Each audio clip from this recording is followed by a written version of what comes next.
Welcome back to the Social Work Race podcast. Yes, we're doing a video today, and today is something that caught my mind, caught my heart to talk about. Um, and I want to dive straight in, but it's only right that we have an introduction. So, welcome back to this platform where we, as frontline workers and social workers, get to discuss the issues that we have to face and also get to explore things we don't understand so that we can create more resilience and learning in our practice, to lengthen the time that we're in social work as well. That's the plan. My heart is particularly for students because, as you know, I've said this many times. My experience as a student, I felt that we have social media, but nobody's really having a real down to earth narrative of what it's like on the front line and in practice, in real terms. So, obviously in university, we learn how to use theory to a point, but how do we use it in practice? And it's only when your feet are on the ground that you understand it, but it takes time. And not everybody learns, and not everybody learns at the same rate. So this is what this platform is about. It's about helping us to just do well where we are, improve and grow and learn. And my advice to you is to expect to learn something and forget everything you know so that your learning is accelerated. Anyway, it's a privilege.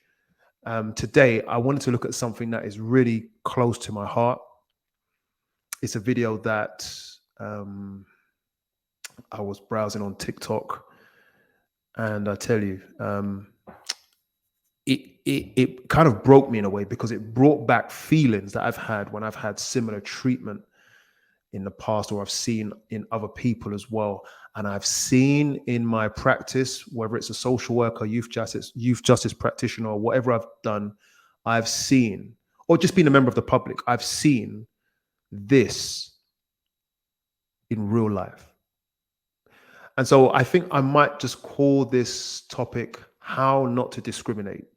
And I want you to know before we go into it, this has nothing to do with the color of someone's skin. In fact, I want to reiterate again in this show is not, it's called the social work race because it refers to the creed that we are. It has nothing to do with the color of people's skin or heritage. It is just a title in principle. I know what it means for me, and it's just a name. So when I do these topics about race, it's not about your skin color or whether you have anything to say. In fact, we had a lovely session a couple of weeks ago now with a white friend of mine and a black guy, Nathan and Steve, and we spoke about racism and discrimination, and it was a very interesting discussion. You can get it on my Instagram live because it was very rich, and the purpose of this platform is to be a safe space so that we can have uncomfortable conversations so that we can learn. Without further delay, let me open the video up to you. Okay, there's a part one and part two. I don't know if I'll show both parts. Maybe I will. But let's see how we go with this. Let's press play. To handle a dispute between two passengers. The lady's jumped in front of me. I told her to get out from front of me. Come on, where?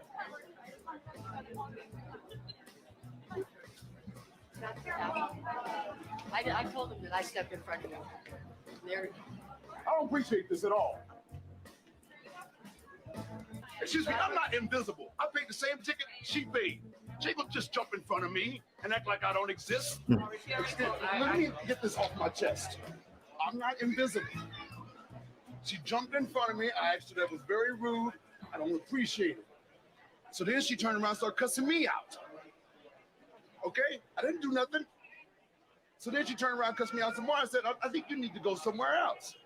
So then she stepped out of the line. Now all this is because of that. What did I do? You don't have to yell, sir. We just Excuse me, I'm upset.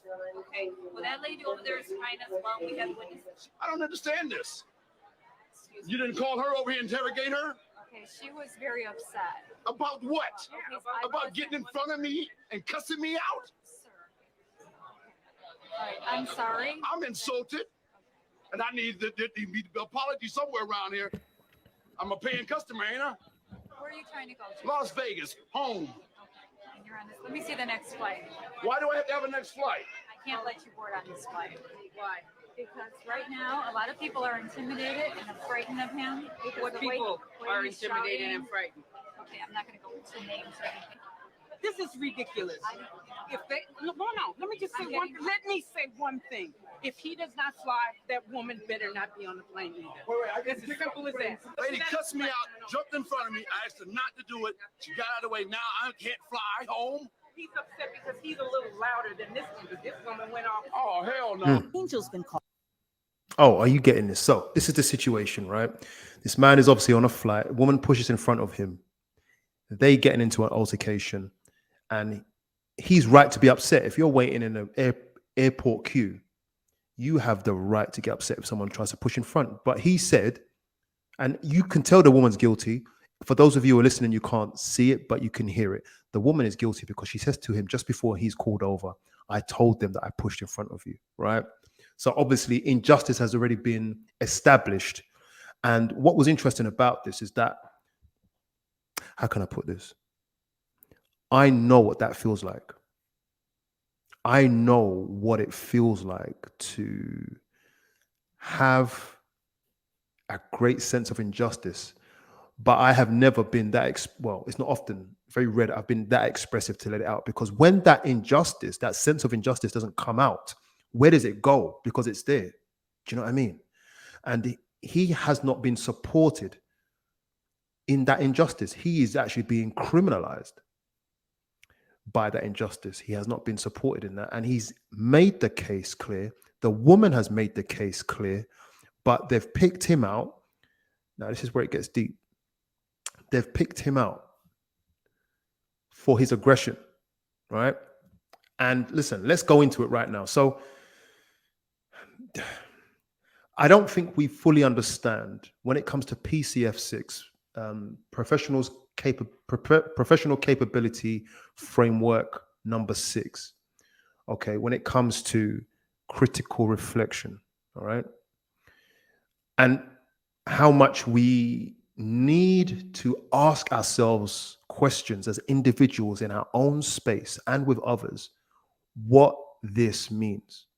Okay, please don't get this confused with discrimination and racism. This is not quite the topic. Okay, this is more about how we can learn from that experience, because for the man and the woman, that is racism, yes, but that's not what we're dealing with in this one.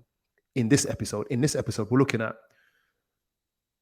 how we can facilitate and perpetuate discrimination in any form without asking questions before we make judgments, okay? So obviously, the staff are not prepared to exercise justice. They're prepared to exercise, get it? Get where I'm going with this. They're prepared to exercise their own conceptions of aggression. Now, does this man pose a risk? No. He doesn't pose a risk at all. Is he upset? Yes. Is he entitled to be? Yes. Has injustice been established? Yes. But what they're doing is they're saying you're too angry and people are scared of you. And they have not consulted with everybody to establish that. He hasn't hurt anybody. He hasn't threatened anybody. He's loud and he knows it. And this is what we see with service users sometimes. Oh, yeah. This is what we see as social workers. And I have to ask you to bear in mind, in fact, reflect on your own practice, because I've seen assessments and I've worked with families that have showed levels of aggression.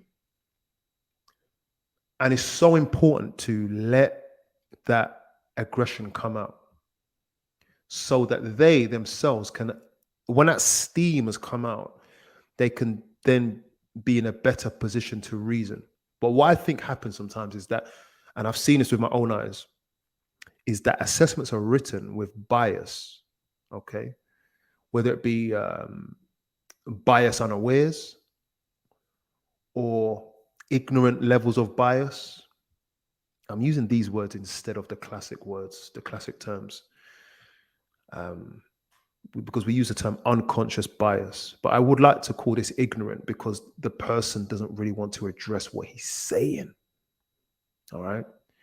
And so instead of addressing where someone's coming from and apologizing for the injustice, PCF, was that for rights and justice? Establishing justice, as opposed to running away and hiding behind your power. This can infuriate the people who are trying to serve even more. You have to excuse me, I'm not at my best today. So I have to mute the mic to cough at times. This is deep because he is now powerless. And his perception, whether right or wrong, is now justified because of what he's experiencing. Because we are perpetuating what either may look like or is discrimination, unjustly so. This can result in practice. What does it look like in practice? It looks like when you are afraid of or triggered by a service user, you can write your assessment in a very unfair and unbiased way and process the family unfairly. That happens.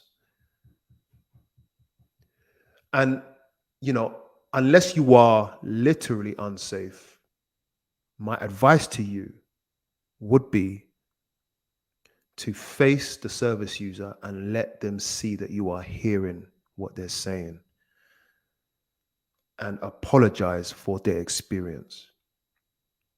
Until that happens, you're going nowhere. And it does not guarantee us a way into their heart or mind. It just means that you're doing the duly done thing. Yeah. So what these women have is they have a level of implicit bias. Yeah, they're exercising that. They're speaking on behalf of others, but about the fears and aggressions that this man has. Sorry, let me say that again. They are speaking on behalf of others about the fears of the other customers and the concerns, when really it is their concerns. And the truth is that is how society has been structured, both here and in the US. More so in the US. The US has major problems, but it is here as well. People have stereotypes. They are real. There's nothing you can do about stereotypes other than have a conversation with them and try to dispel them. Some stereotypes are true and fair, some are not. But they obviously haven't had these conversations. And that's why I'm saying to social workers, don't put your bias on the situation. That's the purpose of your analysis in your assessment. That's the purpose of your analysis in the assessment. Your analysis should say that and what is happening, but don't tell the customer or the service user that other people are scared or that their behavior is aggressive when you haven't had a proper analysis of yourself first. Yeah. And so we have to be careful how we write our assessments. Are our assessments written with our narrative underlying every word? That is massive. And it's easily done. I have read assessments and I've said it. I think one of the, oh gosh, can I say this? There's two assessments. One was with an aggressive service user. Yes, they were. There's no doubt. Why is the question? But yes, and then another one was written with an implication that a young person who is becoming now a Muslim, which is outside of the norm of their heritage, is at risk of being radicalized. Who's speaking? Is the social worker, I've seen that in an assessment, is the social worker speaking on behalf of the concerns of the young person? Is the social worker speaking based on evidence or conversations they have had with the young person to insinuate that there is a risk of harm because they're becoming a Muslim? Or is the social worker speaking their personal fears and bias and stereotypes into the assessment? A very easy mistake to make for many people. And you have to remember, assessments are signed off. Someone has to read it and process it before it's signed off. And if they didn't see that, they were obviously not doing their job. They either didn't read it or they agreed with it. You know what I mean? And so this is it. We can insert our fears and narrative into people's lives. And what do we mean by people's lives? It means when I write the assessment, it can be life changing. In the same way that this gentleman here, if you watch part 2, because you could probably see on the screen, go on whose account it belongs to, go and watch part 2. They are not changing the matter. They are not going to speak to their to the lady about what happened. They're just looking at his aggression, and they're about to change his life by perpetuating, number one, perpetuating their biases and discrimination. Let me get rid of that. And they are also going to change his flight, while saying that other people are scared of him when in fact they are. And he has made no threats, which means that their implicit bias, their ignorant bias is coming through real strong.